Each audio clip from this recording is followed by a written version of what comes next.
मुझे बहुत खुशी है और जैसा मैंने कहा ये मेरा सौभाग्य है कि सिर्फ एक उत्सव का पार्ट होना अलग बात होती है, पर प्राण प्रतिष्ठा भगवान ने शायद कृपा ही करी है। और मैं अभी बस कह रही थी कि हम भी अपने घर पर बप्पा बैठाते हैं और आज ही पूजा है और मैं हूं नहीं घर पे, पर शायद वो मेरे मन में था जब मैं फोटो वीडियो घर पे देख रही हूँ। पर आज यहाँ प्राण प्रतिष्ठा करने के बाद मुझे ऐसा लग रहा है मैंने कुछ मिस नहीं किया, तो मेरे घर की पूजा शायद मैंने यहाँ की।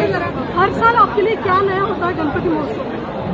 मुझे लगता है नया से ज्यादा मुझे हर साल बप्पा घर आ रहे हैं ये बड़ा अच्छा लगता है। जैसे हम बचपन में साल में एक बार ही नानी घर जाते थे ना, तो मुझे ऐसा लगता है बप्पा भी साल में एक बार हमारे घर आते हैं और फिर उस घर को वो कैसे विघ्नों से हर लेते हैं, संकट से हर लेते हैं, मंगलमय करते हैं।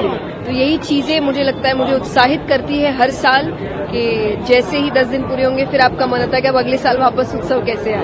हाँ जी, मुझे जैसा मैंने कहा कि यहाँ आने के बाद आप जब इतिहास पढ़ते हैं और सब कुछ जब मुझे बताया गया, मुझे ऐसा लगता है मुझे भक्ति के साथ साथ देशभक्ति भी महसूस होती है यहाँ पर। और ऐसा लगता है कि युवाओं को ये सब जानने की बहुत जरूरत है। तो मैं कहूँगी सभी जरूर यहाँ पर आए, जो युवा न्यूज के थ्रू भी देख रहे हैं, आप एक बार जरूर आए, यहाँ का इतिहास सुने और आपको अपने आप लगेगा कि उस उत्सव को मनाने के लिए कितनी मेहनत हुई है।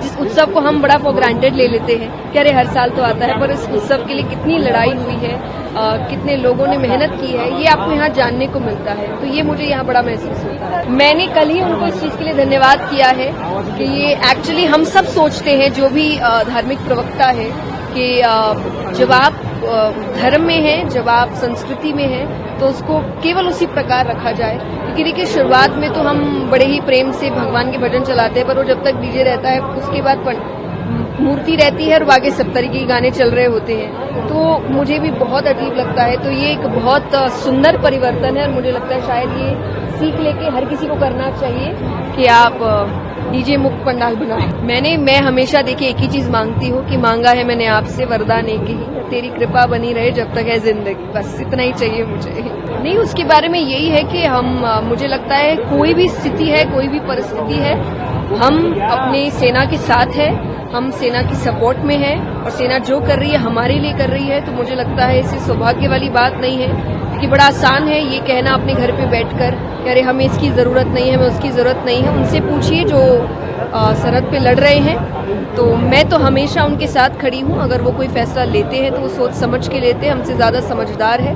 तो हर वक्त और बड़ी खुशी है कि जो जीत हमने हासिल की है सेना के माध्यम से, तो बहुत गर्व महसूस होता है कि हम भारतीय हैं और भारत की सेना इस प्रकार हमारी रक्षा कर रही है कि हम सो रहे होते हैं और सुबह उठ के पता चलता है कि मिसाइलें आई थी और सेना ने उनको हटा भी दिया और किसी को पता भी नहीं चला, चैन से सब सोते रहे। ये तो थोड़ा ज्यादा पॉलिटिकल हो गया, इतना मुझे समझ नहीं है। पर अगेन जो आपने कहा लोकल फॉर वोकल, एग्जैक्टली आप अपने लोग, अपना आर्ट, अपना कल्चर, अपने कलाकार, इनको मौका दीजिए। और इनसे ज्यादा कला दुनिया में किसी के पास नहीं है, क्योंकि मैं कथाओं में कहती हूँ कि जब पूरे विश्व में शायद शिक्षा शुरू नहीं हुई थी तब तो भारत में 7,30,000 32,000 समथिंग कुछ गुरुकुल थे। तो शिक्षा यहाँ शुरू हुई है, सब कुछ यही है, इन्वेंशन यहाँ के हैं।